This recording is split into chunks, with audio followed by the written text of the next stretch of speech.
दोस्तों इमेजिन करें आप एक फ़ौजी और आपकी फ़ौज आपको जंग के दौरान एक जंगल में छोड़ देती है और कहती है कि तुमने इसी जंगल में रहकर हमारे अगले ऑर्डर तक दुश्मन पर अटैक करते रहना है और जब हम कहें तो तुमने मिशन ख़त्म करके वापस आ जाना है। तो दोस्तों बताइए कि आप कितने दिन इस जंगल में रह सकते हैं with limited food and ammunition, जबकि आपकी फ़ौज आपको जंगल में छोड़कर भूल गई है। दोस्तों अगर मैं अपनी बात करूँ तो शायद मैं ज़्यादा से ज़्यादा 3 दिन तक या जब तक मेरा फूड एंड एम्यूनेशन ख़त्म नहीं हो जाता। आज की कहानी भी कुछ ऐसी ही है। शायद आप लोग में से बहुत सारों ने इसका नाम सुना भी हो। एक ऐसी फ़ौजी की कहानी है जिसके कमांडिंग ऑफिसर ने इसे कुछ ऐसे ही ऑर्डर दिया था और फिर यह शख्स 30 साल तक अकेला जंगल में जंग लड़ता रहा। ये शख्स किससे जंग लड़ता रहा और किसके कहने पर? दोस्तों जस्ट इमेजिन कि 30 साल में क्या कुछ नहीं बदल जाता, लेकिन इस शख्स का माइंड नहीं बदला। ये सारी कहानी है क्या और ये शख्स किससे जंग लड़ता रहा, इसके बारे में शुरू से जानते हैं। So without wasting any time let's move forward. Video में जाने से पहले मैं सबसे रिक्वेस्ट करता हूँ कि मेरे चैनल को सब्सक्राइब कर दें और साथ में जो लगे बेल आइकन उसको भी ज़रूर प्रेस कर दें। आपका कुछ नहीं जाएगा ऑनेस्टली यार, मुझे मोटिवेशन मिलेगी। So let's start.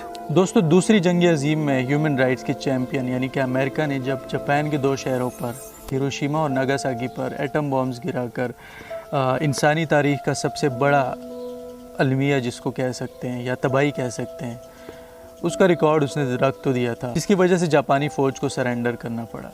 दोस्तों आप ये सुनकर शॉक हो जाएंगे कि एक ऐसा फ़ौजी भी था जिसने सरेंडर के ऑर्डर को नेगलेक्ट किया और अपनी जंग जारी रखी।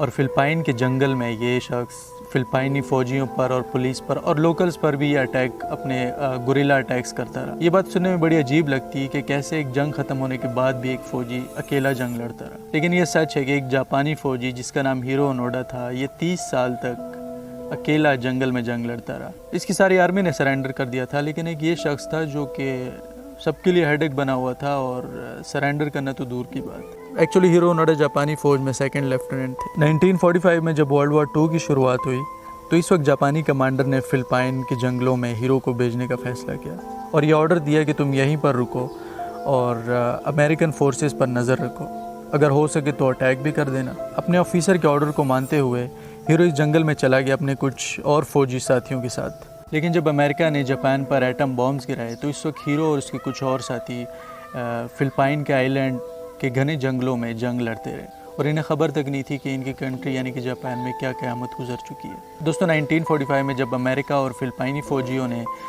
इसी आइलैंड पर अटैक किया तो उस वक्त हर जापानी फ़ौजी मारा जा चुका था या फिर सरेंडर कर चुका था, लेकिन हीरो ने सरेंडर नहीं किया। दोस्तों इस दौरान आसमान से जहाज़ के ज़रिए जापानी फ़ौज की जो सरेंडर की कॉपीज़ थी उनको भी फेंका गया, लेकिन हीरो ने अपने कमांडिंग ऑफिसर के ऑर्डर को मानते हुए जंग जारी रखी। तो यहाँ पर आप सोच रहे होंगे कि ये जंगल में कैसे रहते थे, फूड इनको कैसे मिलता था।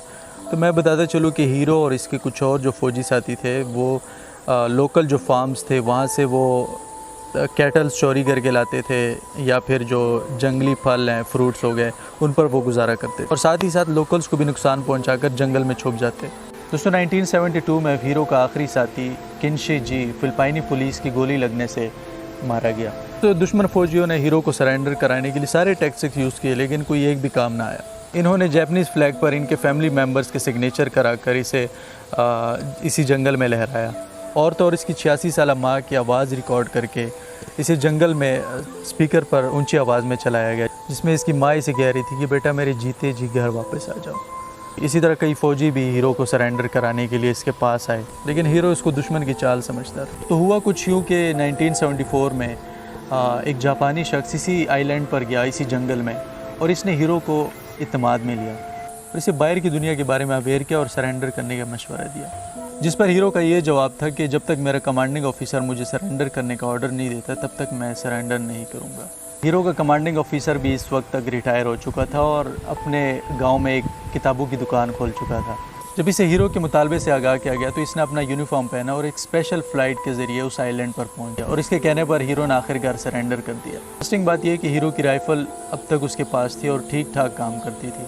500 बुलेट्स और कुछ हैंड ग्रेनेड भी अभी तक मौजूद थे उसके पास। इसने अभी तक वही जापानी यूनिफॉर्म पहन रखी थी। हीरो को आखिरकार जंगल से बाहर लाया गया और इसे उस वक्त के फ़िलिपाइनी सदर फर्नांड मार्कोस ने आम 30 बंदों का खून भी माफ़ कर दिया, जिन्हें इसने और इसके साथियों ने इन सालों में कत्ल किया था। इंटरेस्टिंग बात यह कि जिस वक्त जापानी फ़ौज ने सरेंडर किया था उस वक्त हीरो की उम्र 19 साल थी। वापस पहुंचकर हीरो ने मीडिया को इंटरव्यू देते हुए कहा कि मैं अपने कमांडिंग ऑफिसर के ऑर्डर पर अमल कर रहा था। जंगल से निकलने के बाद हीरो मज़ीद 39 साल जिया और 91 साल की उम्र में इसकी डेथ हो गई। तो अगर आज की वीडियो आपको पसंद आई तो इसे लाइक भी करें, शेयर भी करें and stay tuned for more. So मिलते हैं नेक्स्ट वीडियो में, तब तक के लिए